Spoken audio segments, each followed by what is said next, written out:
Alright, once again we're going to be taking a look at a group of items. I'm really excited to show you guys this. Went to an estate sale this past weekend in Virginia, and it was a big sale. This gentleman had been collecting items for what seemed like decades, and this was just a small portion of the items. Fortunate to get some things. Obviously at sales things go quickly, so plenty of other people got a bunch of things too, but fortunately because there were so many items I was able to get a few items. Just thought I would show those to you. So this first thing here is a not only is it's not a US made hot weather hat, but this would be like a Vietnamese hot weather made hat, nicely embroidered for the harbor patrol. And we see it had the gentleman's name embroidered on the back. And that's, you know, when you look at the interior, there's no doubt that that's, you know, not some US made hot weather hat, but one that was made over there. So that's a nice piece. And we see here we've got three different versions of these. Would be the I believe for the ARVN, just be considered like a field hat. And we see the two of them have got a rank on them. I'm not sure what rank that one would be. If you know what it is, go ahead and you can comment down below. This one here I believe is I believe that's a first lieutenant.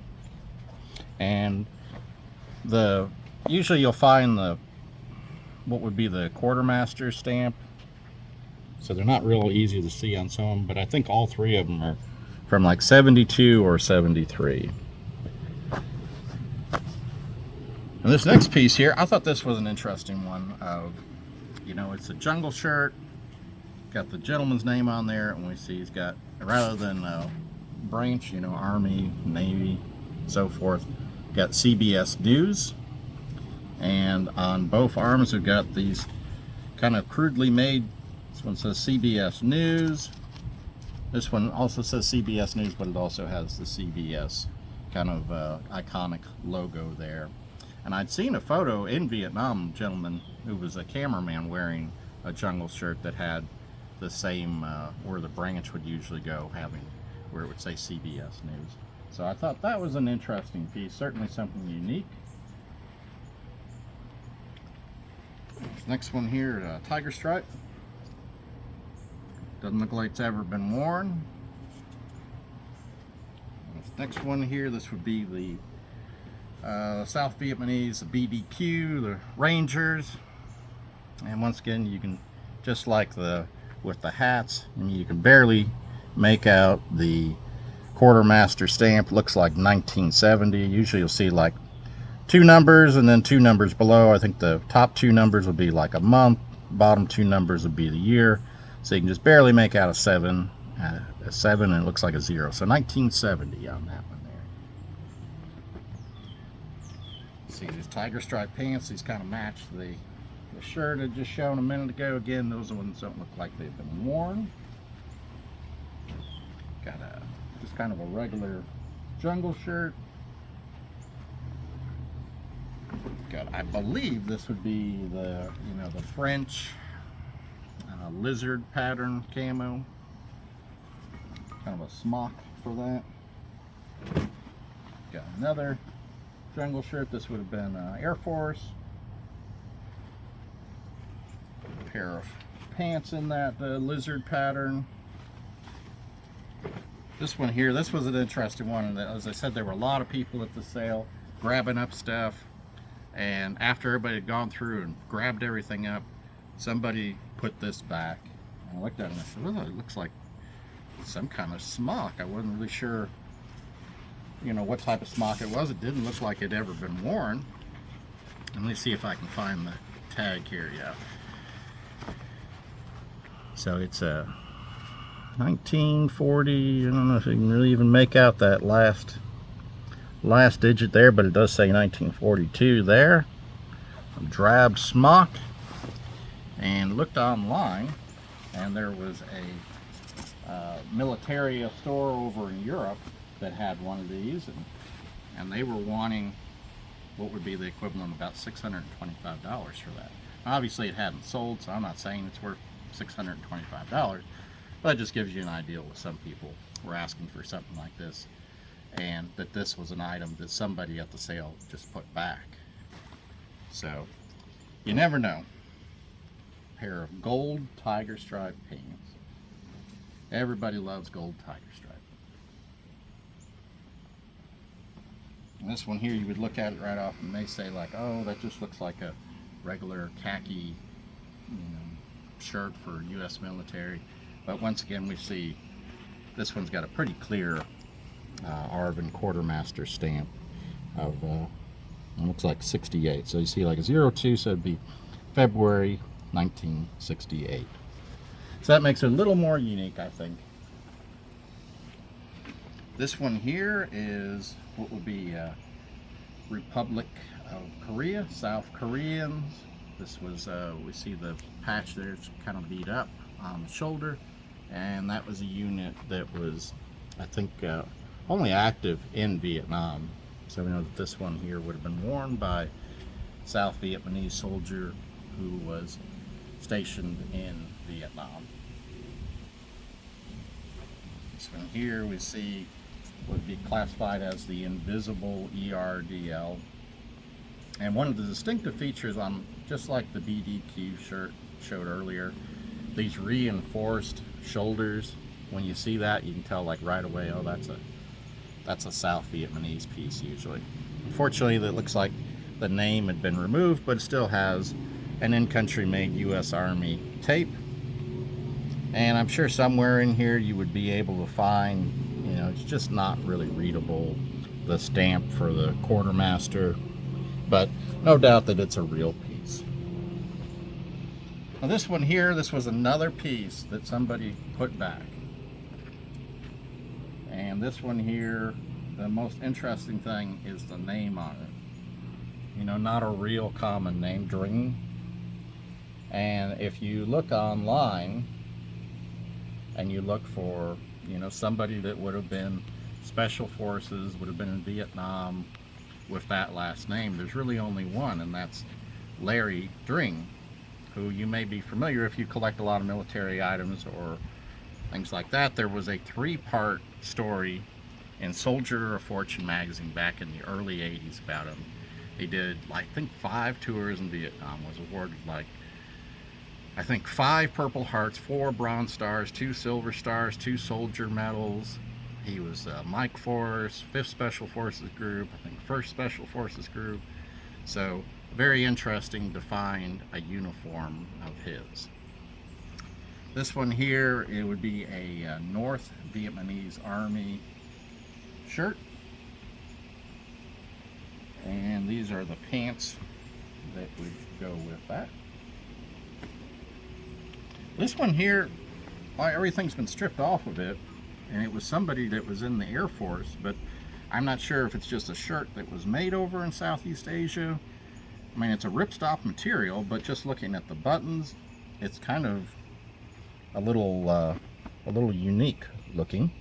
So pick that up, even though it had everything stripped off of it.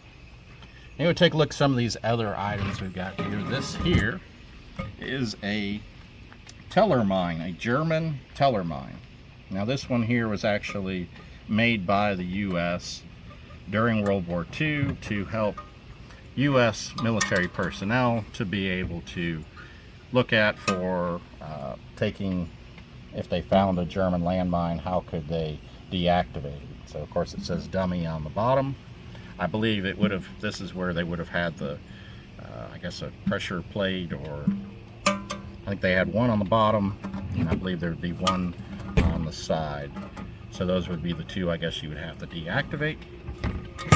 And then you also had on the top, I don't know much about these, but just what I've seen online. But you would have this, and then I think there was something down in there that you would also be able to unscrew. So just kind of a training aid. But, again, an interesting piece of Tellermine 42, I think is what that one was. And this here, I believe this is a post-Vietnam. I don't know if this is a Philippines tiger stripe. You see it's a ripstop.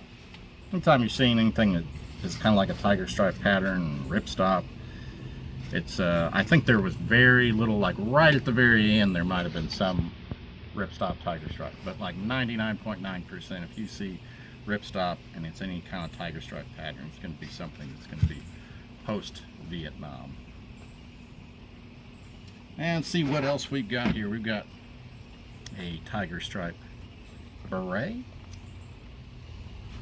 We've got a South Vietnamese. I would classify it as being a beret again. Looks like a 65 on that one. This one looks the same, but it's got insignia on it. And this one here had a little tag with it. It was in a bag. It said 1946 and 1948 for French Indochina. I don't know if that's correct or not. I thought it was kind of odd that it says actually French SAS on there. I mean, the beret certainly looks to be old, but I have no idea. But it was an interesting piece. Here we got another tiger stripe beret. This one here may have been somebody that was part of Brownwater Navy. And we've got over here another, this would be a South Vietnamese Ranger beret. And we see it was certainly well worn. Got the tag in there. And we've got this here, this, I guess you'd consider it a scarf. And making it a little more unique, it's got, I believe that's the 28th Infantry Black Lions. Right here we've got this would be a duck hunter or Yalgam. And looking at it on the top, I was like, yeah, I think it's probably something. I mean, there's tons of this stuff out there that was made by Sears and Kmart and all these different companies. But when you flip it over and you see, you know, some of the construction of it, you got some little bit different color of material. Certainly makes me think, yeah, this looks like something that would have been, you know, put together over in Southeast Asia during that time. And this would be a post-Vietnam piece. It is a M72A2. It's from, got a date on there of June of 1978.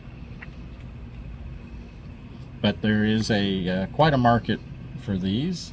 They can sell for a couple of $100. I think a lot of people, they just make for a nice display piece. And then we've got a couple of on the mannequins here. Got this tiger stripe shirt here. And of course, the most interesting thing about it would be the pocket patch. I wasn't sure about this patch. You know, find Vietnam patches in general very hard to really look at and say, oh, this is real. I mean, you see some and you say, yeah, this is fake. And you see some and you say, yeah, I think that looks good. So I posted a photo of this online on one of the military forums, and most everybody on there seemed to say they thought, yeah, it's real. So I think that's quite neat. Obviously, you just don't see a lot of tiger stripe pieces that are patched. So that was an interesting one. This one here, again, I think the patch looks good to me, but you know, I could be wrong. I'm kind of waiting to hear from a few people on like confirmation if it's a real piece, because you just don't know. This gentleman being a collector might have bought things, you know, in the 90s, and there were just tons of fake Vietnam related patches and so forth. So to me it looks good, but we'll find out. It does have jump wings on there, and you know, certainly a piece that has been worn. It's just a matter of, did somebody stick that patch on the top there to add value to it, or is that a real, you know, 101st Airborne, I guess what I'm guessing, 101st Airborne Long Range Patrol.